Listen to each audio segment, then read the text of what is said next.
Di penghujung abad ke-19, Amerika mengenal banyak deretan penjahat, namun hanya satu yang dijuluki The Worst Woman on Earth atau wanita paling buruk di dunia. Di hadapan para tetangganya, dia selalu menyebarkan senyum manis, menyiapkan makanan, dan berjalan pelan di jalanan desa yang masih sunyi.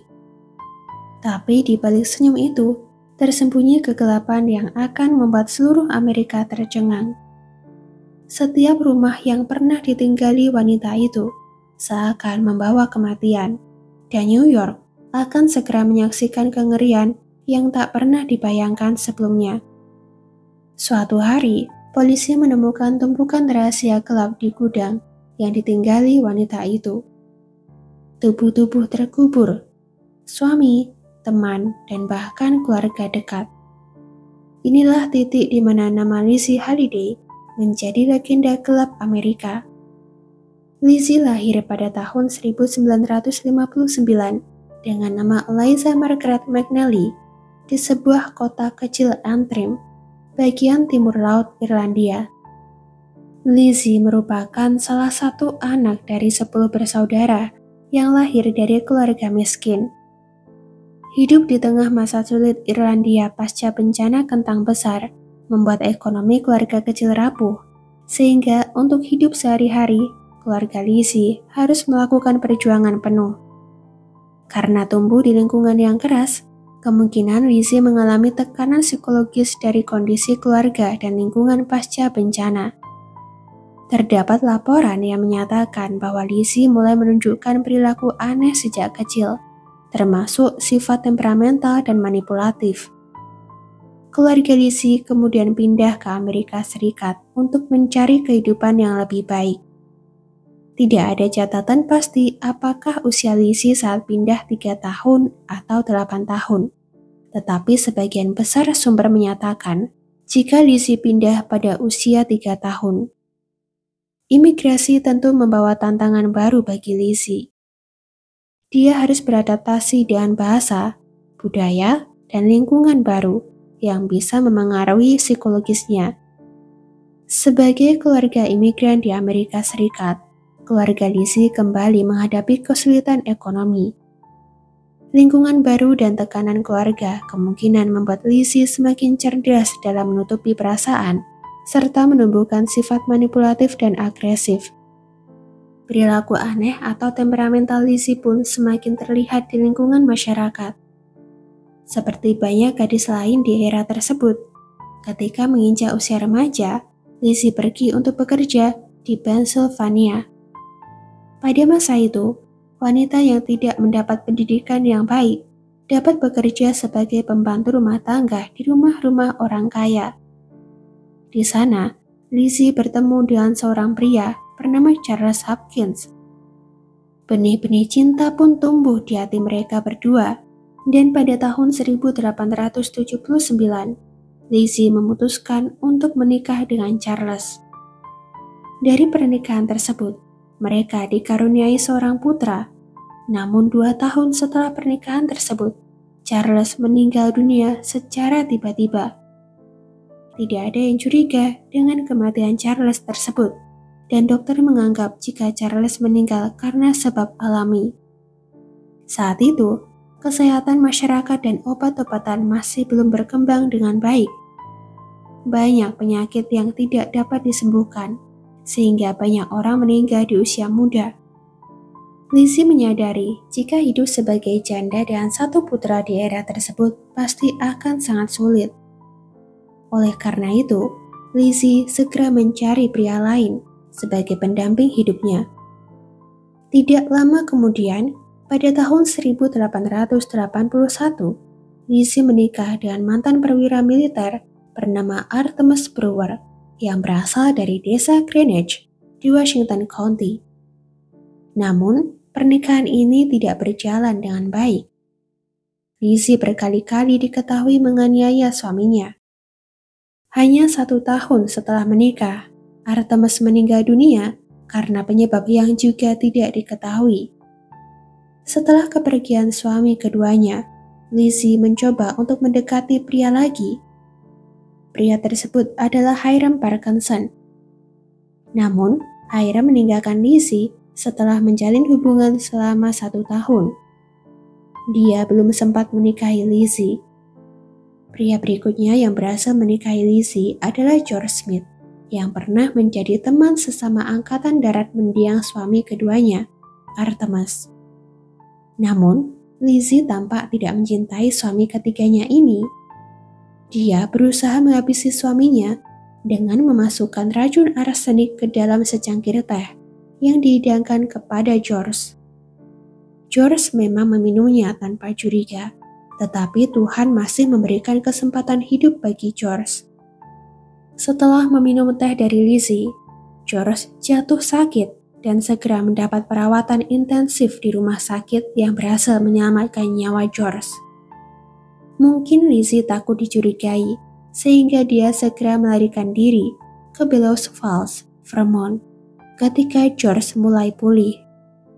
Lizzie juga membawa uang dan barang berharga milik George. Di tempat barunya, Lizzie bertemu dengan Charles Blaisdell, penduduk asli Vermont. Dia menikah dengan Charles, tetapi hanya 2 minggu setelah menjalin bahtera rumah tangga, Charles tidak pernah ditemukan. Pada tahun 1888, Lizzie dan membawa putranya pergi ke Newbra, negara bagian New York, di mana Lizzie menginap di sebuah bar di 1218 North Front Street. Bar tersebut dijalankan oleh keluarga McQuillans yang merupakan tetangga keluarga Lizzie di Ireland. Kali ini, Lizzie mencoba peruntungannya di dunia bisnis. Dia pergi ke Philadelphia untuk mendirikan sebuah toko dengan menggunakan nama samaran Maggie Hopkins. Namun toko tersebut hanya buka dalam waktu yang sangat singkat karena toko itu segera mengalami kebakaran yang tidak diketahui dengan jelas dari mana asal api yang membakarnya. Lizzie segera mengajukan asuransi setelah kehilangan tokonya, tetapi inilah yang membuat polisi curiga. Polisi menyelidiki kasus terbakarnya toko Lizzie dan segera diketahui bahwa Lizzie sengaja membakar tokonya sendiri agar dapat menipu perusahaan asuransi. Akibat dari perbuatannya, Lizzie dijatuhi hukuman 2 tahun penjara. Selama menjalani masa hukumannya, petugas membawa putra Lizzie ke lembaga remaja. Ternyata, putra Lizzie juga memiliki sifat buruk yang sama seperti ibunya. Dia sering melakukan kekerasan, kasar, dan sulit diatur. Pada tahun 1890, Lizzie bebas dari penjara dan pergi ke Newburgh di Orange County.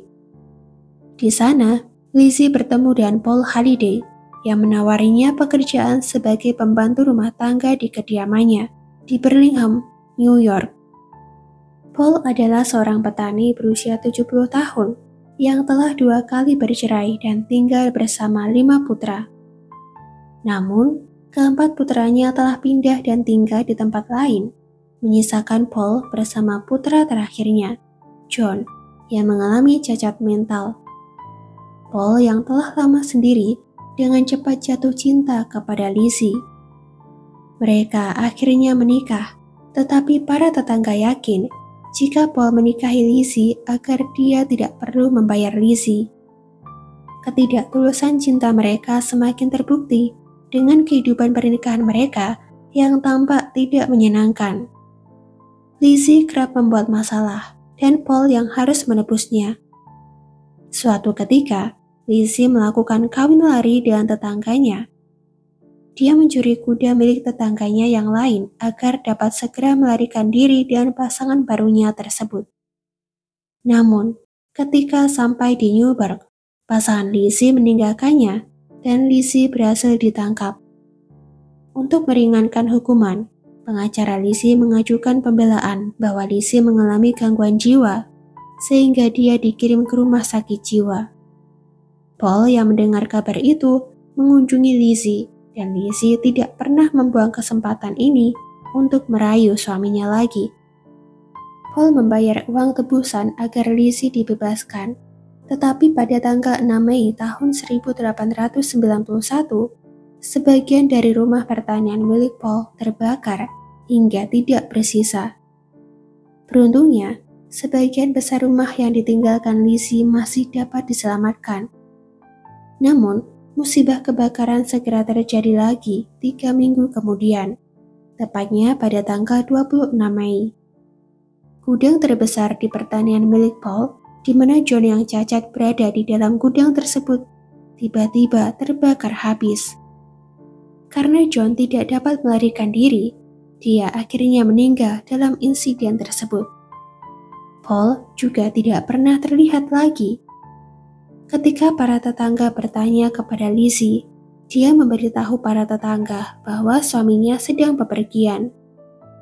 Rumor pun mulai beredar di lingkungan tersebut.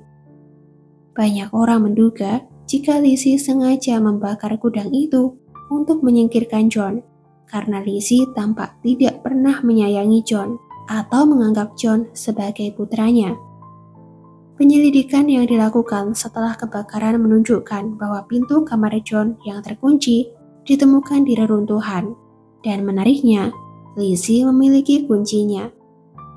Mengetahui jika banyak orang mulai mencurigainya, Lizzie dengan membawa seluruh kuda milik Paul melarikan diri ke Newburgh, New York. Di sana, Lizzie menjual seluruh kuda-kuda milik suaminya agar polisi tidak dapat melacaknya lagi. Dia berniat kabur dengan pria lain, tetapi rencananya segera digagalkan oleh polisi yang menangkapnya. Awalnya, polisi mengira jika Lizzie adalah orang yang menderita gangguan jiwa, sehingga polisi mengirimnya ke rumah sakit jiwa Middletown. Karena para staf di sana mengalami kesulitan mengendalikan Lizzie yang terus memberontak, mereka memutuskan untuk memindahkan Lizzie ke rumah sakit jiwa di Auburn. Namun upaya ini tetap tidak mengubah sikap Lizzie. Lizzie kembali dipindahkan ke rumah sakit jiwa lain, tetapi ini justru membuat penyakit mental Lizzie semakin buruk. Mungkin karena merasa jika bersikap buruk tidak akan membebaskannya, Lizzie mulai menunjukkan sikap yang patuh. Petugas kemudian membatalkan kasus yang dituduhkan padanya, dan Lizzie akhirnya dibebaskan. Tanpa uang dan harta benda, Lizzie tidak memiliki pilihan lain selain kembali ke pertanian Paul. Namun, seluruh tetangganya tidak menyambutnya dengan baik seperti sebelumnya. Mereka selalu menjaga jarak dengan Lizzie dan mewaspadai setiap keanehan yang terlihat di pertanian Paul Halliday. Beberapa hari setelah kembalinya Lizzie, para tetangga yang telah menyadari jika Paul tidak pernah terlihat selama bulan Agustus itu, mulai kembali menanyakan keberadaan Paul kepada Lizzie. Lizzie mengatakan jika Paul sedang pergi ke Bloomingburg untuk bekerja sebagai tukang batu.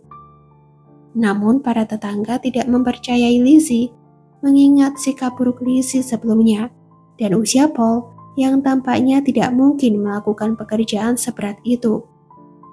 Para tetangga kemudian melaporkan keanehan tersebut ke kantor polisi. Pada tanggal 4 September, polisi yang datang ke kediaman Paul segera menggeledah properti tersebut. Mereka berhasil menemukan karpet berlumuran noda merah, selongsong peluru, dan beberapa tali. Di gudang pertanian, polisi menemukan 4 jerami baru yang ditumpuk. Ketika polisi memeriksanya dengan lebih teliti, mereka segera dikejutkan dengan 2 tubuh wanita yang telah tidak bernyawa. Tangan kedua wanita itu diikat ke dada, begitu juga kaki mereka yang telah terikat. Keduanya telah ditembak. Hasil identifikasi menunjukkan bahwa 2 wanita itu adalah Nyonya Margaret McWilliams dan putrinya, Sarah. Pada tahun 1888, mereka tinggal bersama di Nobra karena Lizzie mempekerjakan Sarah sebagai pembantu rumah tangganya. Setelah penemuan ini, Lizzie segera ditangkap dan ditetapkan sebagai tersangka. Namun, hal mengerikan yang terkuak tidak berhenti di sana. Beberapa hari kemudian, perhatian polisi tertuju pada bau tidak sedap yang berasal dari bawah papan lantai di dapur rumah tersebut. Ketika polisi memeriksanya, mereka menemukan tubuh Paul yang telah terpotong menjadi beberapa bagian. Tengkoraknya retak dan terdapat 3 bekas luka tembakan di dadanya. Lizzie segera diinterogasi, tetapi dia menunjukkan sikap yang aneh. Lizzie selalu menolak menjawab pertanyaan dari polisi dan merobek blus yang dipakainya. Beberapa orang mengira jika Lizzie hanya berpura-pura mengalami gangguan jiwa dan perdebatan mengenai kondisi mentalnya mulai muncul. Di kantor polisi, Lizzie tetap menolak memberikan pernyataan kepada petugas. Bahkan ketika di dalam selnya, Lizzie membakar tempat tidurnya sendiri. Dia mencoba memotong lehernya sendiri dengan pecahan kaca, menyakiti istri Sheriff, dan menolak semua makanan yang dihidangkan. Akhirnya, polisi harus merantainya hingga persidangan terhadap Lizzie dimulai. Sejak penangkapan Lizzie, surat kabar terus menyebarkan berita sensasional tentang Lizzie, sehingga Lizzie mendapat perhatian nasional.